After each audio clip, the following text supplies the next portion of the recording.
Bradley Beal, naghalimaw sa laro. Aminadong hindi gusto ang pagiging bench. Posibleng matrade kay Jimmy Butler patungo sa Heat. OKC hindi raw uubra sa Celtics kung aabot sa finals. At Warriors bukod kay Butler may kasama pang swerte ang laro bukas. Ngunit bago ang lahat, kung gusto nyo ng original top brand watches, mabibili lamang sa halagang 1,100. I-click lang ang link sa comment section. Si Bradley Beal ay gumawa ng malaking kontribusyon sa hindi pamilyar na papel bilang substitute para sa Phoenix Suns.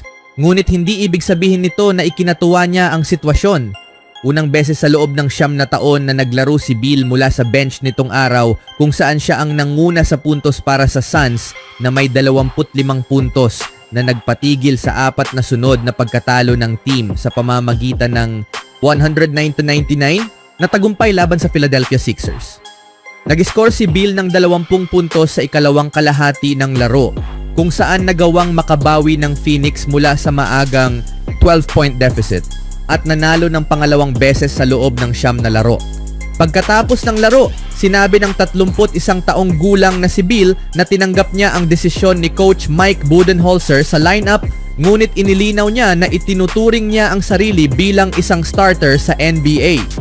Desisyon ng coach iyon, tatanggapin ko, sabi ng 3 beses na All-Star sa isang post-game interview sa azcentral.com. Medyo magkahalo ang pakiramdam, starter ako sa liga. Buo ang paniniwala ko dyan, walang intensyong manira sa iba, pero starter ako. Desisyon ng coach iyon, hindi ako mag-a-argue sa kanya, hindi ako magiging sanhi ng kaguluhan. Pati si Jusuf Nurkic na bumalik mula sa 3 larong suspension dahil sa isang gulo laban sa Dallas ay inilipat din ni Budenholzer sa papel bilang reserve. Sinabi ng coach bago ang laro na parehong maayos na tinanggap ni Beal at Nurkic ang balita. Pakiramdam ko kailangan naming magbago, sabi ni Budenholzer. Sa loob ng isang 48 minutong laro, kailangang matukoy mo ang pinakamahusay na kombinasyon, ang pinakamabisang paraan para magtagumpay. Mahahalagang manlalaro sila para sa amin, 2 magagaling na manlalaro. Pakiramdam namin ay kailangan namin ng pagbabago. Mga profesional sila, kinausap ko sila ng isa-isa. Gusto nila kung ano ang makabubuti para sa koponan. Malaki ang respeto at pasasalamat ko sa kanila. Habang nandyan si Beal para sa Suns nitong araw, tinanong siya kung may kaugnayan ba ang lineup move sa mga usap-usapan tungkol sa trade. Kung ganoon, kailangan akong kausapin dahil hawak ko ang mga baraha, sabi ni Beal na may no trade clause sa kanyang kontrata.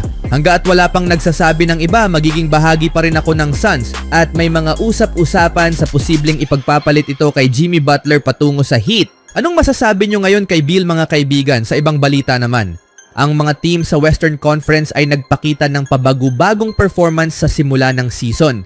Gayunpaman, ang isang team na nananatiling consistent ay ang Oklahoma City Thunder. Ang Thunder ay kasalukuyang may 15 game na win streak matapos ang panalo nila laban sa Boston Celtics noong Lunes. Ngunit sapat na ba ang Thunder para talunin ang Celtics sa NBA Finals?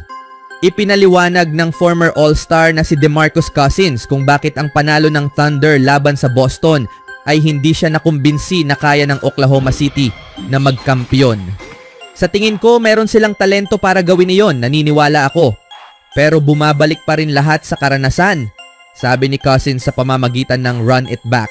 Ang isang regular season game kumpara sa isang 7-game series ay magkaibang bagay. Ang kupo ng Celtics na iyon ay may maraming karanasan sa paglalaro sa ilalim ng ganoong spotlight. Ang kupo ng OKC na ito ay bata at pausbong, puno ng talento.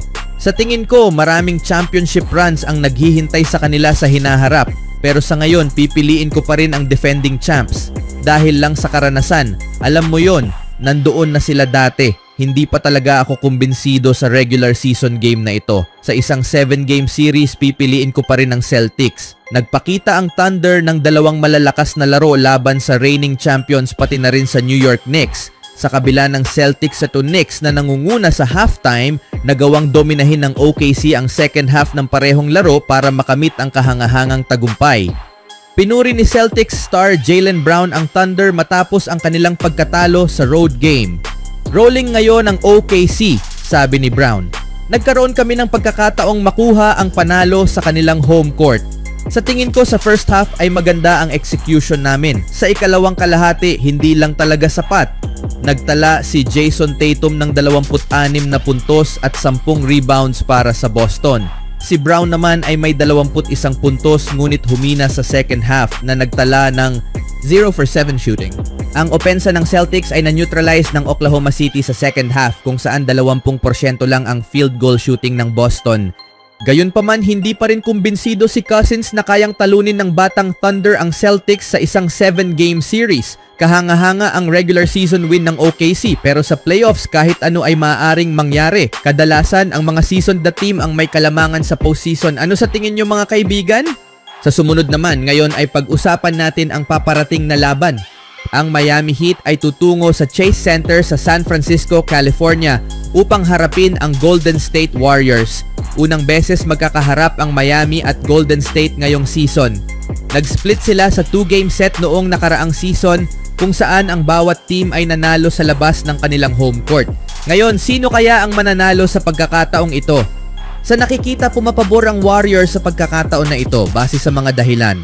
Ang Heat ay maglalaro ng walang pahinga. Ang mga laro ngayon ay hindi isinama sa pagsusuri at ang 17-16 Miami Heat ay bumisita sa Sacramento Kings na umaasang matapos ang kanilang dalawang sunod na pagkatalo.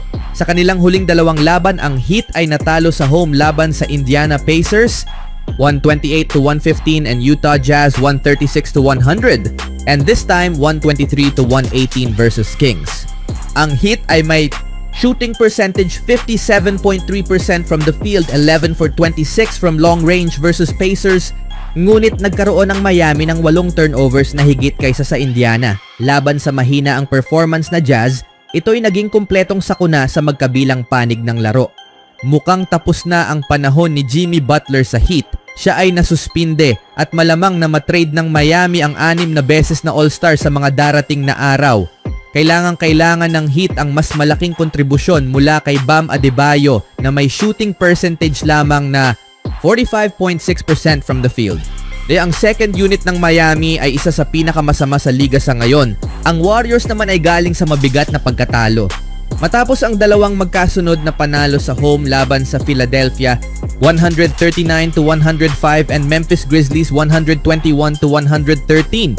Ang Golden State Warriors ay nadurog ng Sacramento Kings 129-99 in Chase Center. Nitong nakaraang linggo, laging dehado ang Warriors laban sa Kings na umabot sa 39 na puntos ang kanilang pagkakatalo.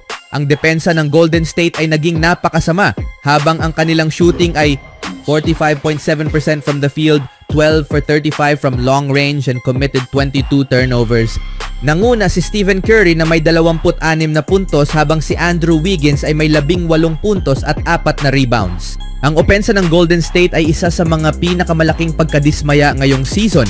Ang Warriors ay nakakapuntos lamang ng 112.1 points per 100 possessions.